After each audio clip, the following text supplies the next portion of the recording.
Jadi fokus kami dalam membaca perubahan ketentuan peraturan perundang-undangan perpajakan dalam UCK, kami baca pasal 111, 112, dan 113.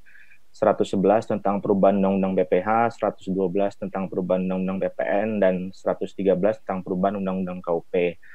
Ada dua catatan utama kami tentang perubahan, pertama Undang-Undang PPH dan kedua Undang-Undang PPN. Pertama, untuk Undang-Undang PPH sendiri, ada penambahan ayat di pasal 4 ayat 1A sampai 1D itu tentang pengecualian pengenaan PPH bagi subjek pajak orang pribadi luar negeri, bagi warga negara asing yang menjadi subjek pajak dalam negeri.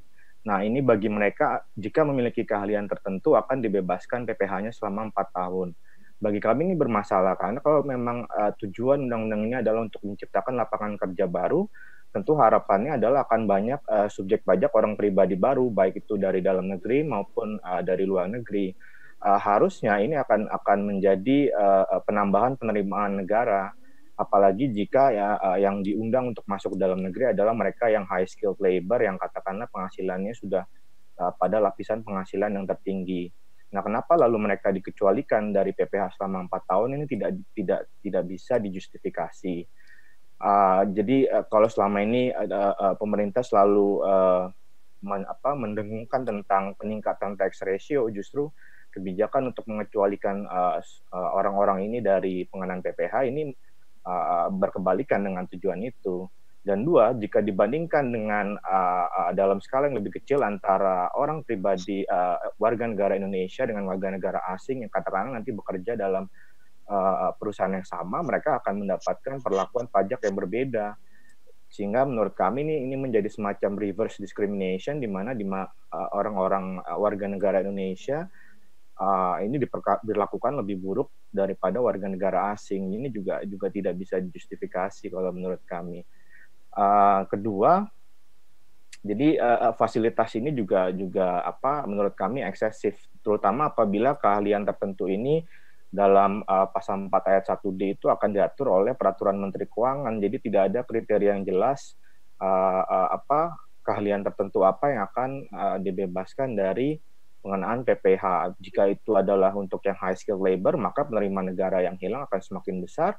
Jika memang keahlian tertentu itu juga sampai kepada level yang low skilled labor, maka itu akan menambah kompetisi di labor market Indonesia. Jadi lalu kita bertanya, ketika kita menciptakan lapangan kerja ini, sebenarnya lapangan kerja ini untuk orang Indonesia sendiri atau untuk orang asing? Dari konteks perpajakan seperti itu. Lalu yang kedua terkait dengan PPN, ini ada perubahan sedikit tentang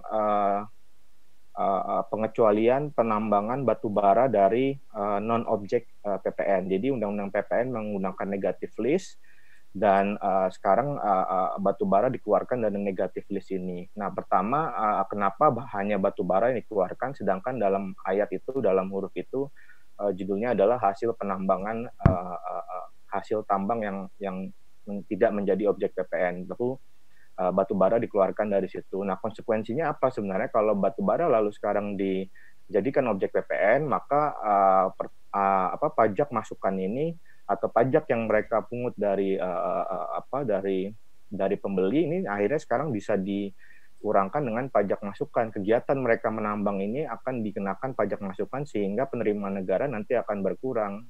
Nah, itu satu hal. Jadi selain bahwa tidak ada aspek keadilan antara hasil tambang yang satu dengan yang lain, kenapa hanya batu bara, itu menjadi tanda tanya. Dua, juga akhirnya karena sekarang dipungut pajak masukannya, akhirnya pajak selisih pajak luaran dengan pajak masukan yang itu akan menjadi penerimaan negara pun juga otomatis akan berkurang di situ.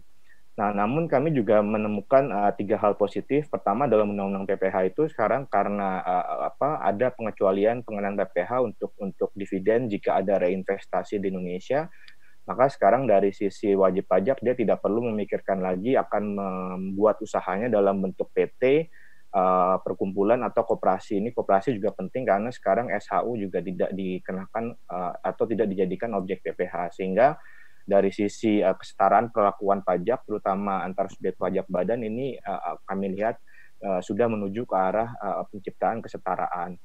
Dua, terkait dengan PPN juga hal-hal atau problematika yang selama ini menjadi objek sengketa pajak di bidang PPN tentang kreditan pajak masukan, ini juga sudah banyak diubah dalam Undang-Undang Cipta Kerja, sehingga harapannya ke depan untuk sengketa PPN ini bisa sangat diminimalisir jumlahnya, karena kalau kita melihat kasus-kasus di pengadilan pajak, terutama tentang PPN, memang dominan dikuasai permasalahan pengkreditan pajak masukan. Nah, dengan adanya perubahan-perubahan ini, ke depannya diharapkan akan terjadi kejelasan atau kepastian hukum, sehingga sengketanya juga berkurang.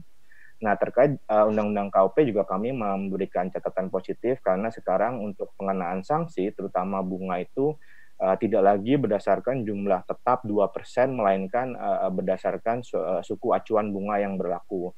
Nah, ini nanti diharapkan dapat menciptakan deterrent effect bagi wajib pajak, karena kalau selama ini 2% itu bagi orang yang punya uang sangat banyak itu sangat kecil, tapi kalau sekarang jumlahnya disesuaikan dengan acuan bunga yang berlaku, maka angka 2% itu nanti bisa meningkat, dan harapannya wajib pajak menjadi enggan untuk melakukan penghindaran pajak atau pengelakan pajak.